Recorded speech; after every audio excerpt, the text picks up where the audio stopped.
Hello everyone, my name is Humberto Barboza. And I'm Torres. Holiday season is around the corner. With holiday season, that only means one thing. Black Friday. So what's with the creepy music? I thought Black Friday was a day to go buy presents for your loved ones. How can anything during the cheery holiday season be so bad?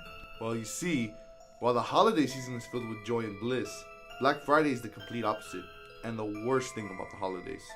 What do you mean by that? Black Friday has now become a ploy by big business to monetize the holiday. Basically, capitalism and us, the consumers, have taken the Christ out of Christmas and added more mass to the artificial side of Christmas. In fact, the estimated amount of money to be spent by a shopper in 2017 is a bit over $900. The estimated total will be close to $682 billion. Now, don't get me wrong, there's nothing wrong with capitalism, but it has taken away what the holidays truly mean. Come to think of it, doesn't Black Friday fall on Thanksgiving Day? People are spending less time with family to buy gifts to show how much they care about them. I think there's something wrong with this picture here. Exactly my point.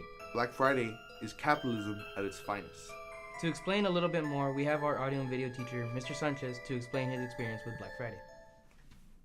I remember my wife and I had just been married. We were newlyweds. We were like, Black Friday's coming up, so we should be ready for this. We should try to do it. We've never done it, before.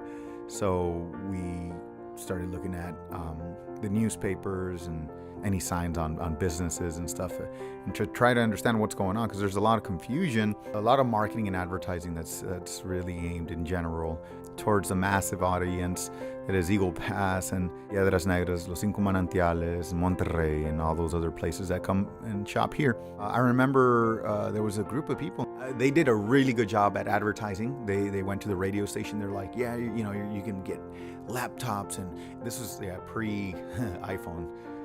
Get your MP3s, all these electronic devices at like 70% off and 80% off, and everything must go. They are really good at giving the sense of urgency, and so they put some ads on the radio, KINO, those are the newspaper. The production of that ad was geared towards people who are kind of already in the shopping mindset and want to get a really good deal, and so they're gullible. Everyone's getting real excited. We were doing real good. I remember finding a map of Walmart. I saw an employee with it, and I found out where all those pallets were going to be, where all those incredible savings are going to be, and figuring out when to go get them and how to divide our folks, my wife and I, so we can go get the things. And it's kind of funny, and very frantic. But anyway, we first hit up Walmart because it's a quote-unquote sure deal. But then we were like, hey, we should go check out that thing that they keep on announcing. What this group of people did, they rented a place in the mall, pretty big area, and they very shabbishly tried to decorate it with things I guess they found around the house. And they had all these devices there, which looked kind of good from far. Then you'd get close, and then you'd be kind of like, well, wait a minute. It felt very knock-off-y, but somewhat convincible. And then you would touch it, and then it's like, whoa, this thing is like a third of what a laptop would weigh. And everyone that went started feeling like, wow, this feels very cheap. I mean, I could see it's on, I could see a screen, I could hear the music, but it just felt very cheap, And I remember I went in and was like, nah, I'm not gonna give my money for this. It's a scam, but it's a very clear scam. And I remember hearing conversations with the business owner, because someone was like, oh, I don't know, this is really cheap. And they're like, no, well, I mean, think about it. You buy it really cheap and you can sell it to someone else. So they're trying to convince the customers to buy their stuff because they could sell it again somewhere else later. Anyway, what they had done was they had bought one of those crate deals or whatever that you get from like Chinese import companies, and you get this like big, massive pallet of things, and you don't even know what's in there, and they sell it really cheap, and the quality is very, very bad. More than likely dipped in lead, not passing any of the laws that you're supposed to pass to be able to sell to consumer goods, and somehow they get sneaked in, and Lord knows how radioactive some of those things were, the batteries and stuff. I mean, it just looked bad, very shady, That was the first year we did Black Friday. We got some stuff. I mean, if you're gonna do it, you got to go all in. So yeah, it gets kind of frantic. It gets kind of crazy. Be careful when you're shopping, and start wondering: am I shopping because I need this thing, or am I shopping because I've been convinced I need it? Am I following a sheep mentality somehow? Do I really need to buy this thing? A lot of us, I don't know if we're asking those questions, and much less if we're teaching our young ones about that stuff. Be careful. That's only one aspect to the downside of Black Friday. Black Friday is also one of the most chaotic days of the year because of all the people charging towards the stores. That's right. The amount of violence on the day is surprising. There has been 10 deaths and over 100 injuries in the past decade. Who knew Black Friday could be so dangerous for having good intentions? The statistics doesn't seem too bad. However, these injuries are the only ones reported. There may be more. And keep in mind, these people are shopping. When you shop, there should be no worries of barbaric actions. That's right. Not even the small town of Eagle Pass is safe. We have our friend here, Ricky the Hoyos, to tell his experience about Black Friday.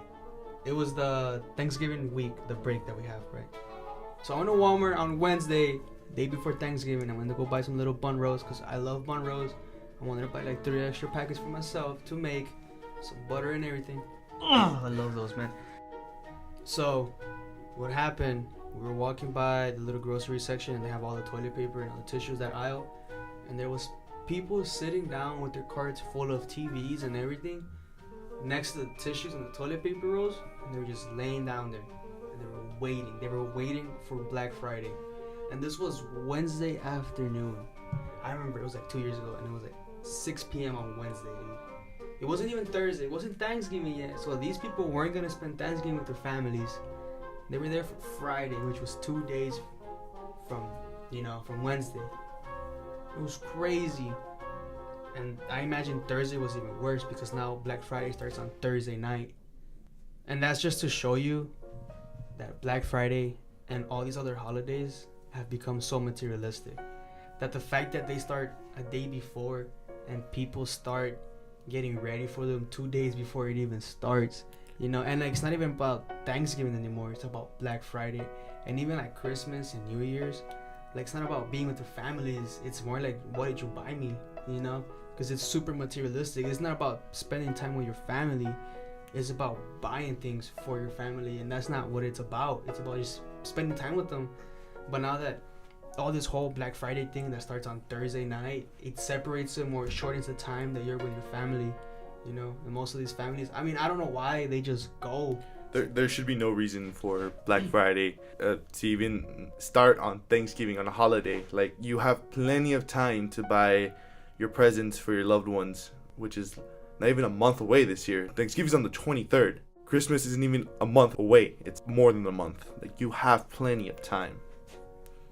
Yeah, it's so stupid. There was a whole scandal that the whole Black Friday specials with the same special that they had all year long. Yeah. They weren't even like 80% down or anything. It was the same specials they had all year long. But since like Black Friday, it just stuck, and it got more money in. Yeah. That's how capitalism works, dude. People just went, and it's stupid. Like, there's no like, the reason they do that is so that they can get money. But like, you're literally just making families spend less time with each other. So I also was told that you have another story. This was Friday. This wasn't like Thursday or Wednesday. This was Friday afternoon, and my mom had gone to Mexico to spend some time with her family, like her aunts and whatever. The way it should be on yeah, holidays. The way it should be. So me and my brother were home alone Friday, and he was like, "Dude, let's go to Walmart, see what's there." So we go to Walmart, and we go to the gaming section because we used to play video games all the time. And like the whole window case that they have to protect the games, it was open, and there was so many games on the floor.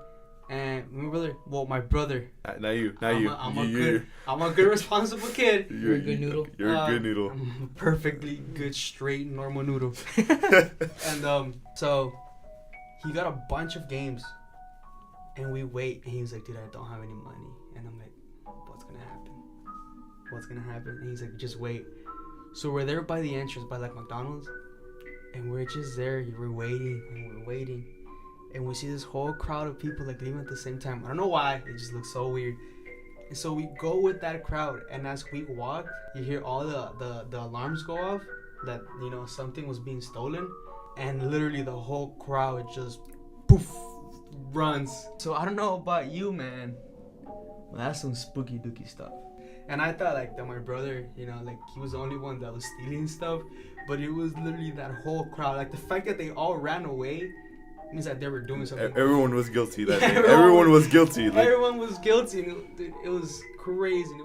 that's just kind of sad because that's just here in a small town where there's one store. Now imagine in a big city where there's plenty of other stores. No place is safe. There's no place that is safe. So that was Ricky's story. Just a quick thanks to him. That it takes a special kind of person to throw your brother under the bus. No, but all kidding aside, thank you, Ricky, for sharing your story. Alright, everyone. That's all the time we have for this podcast. I'm River Torres. And I'm Humberto Barboza. We hope you guys stay safe during the holidays. And thank you for tuning in to the first episode of EP Culture.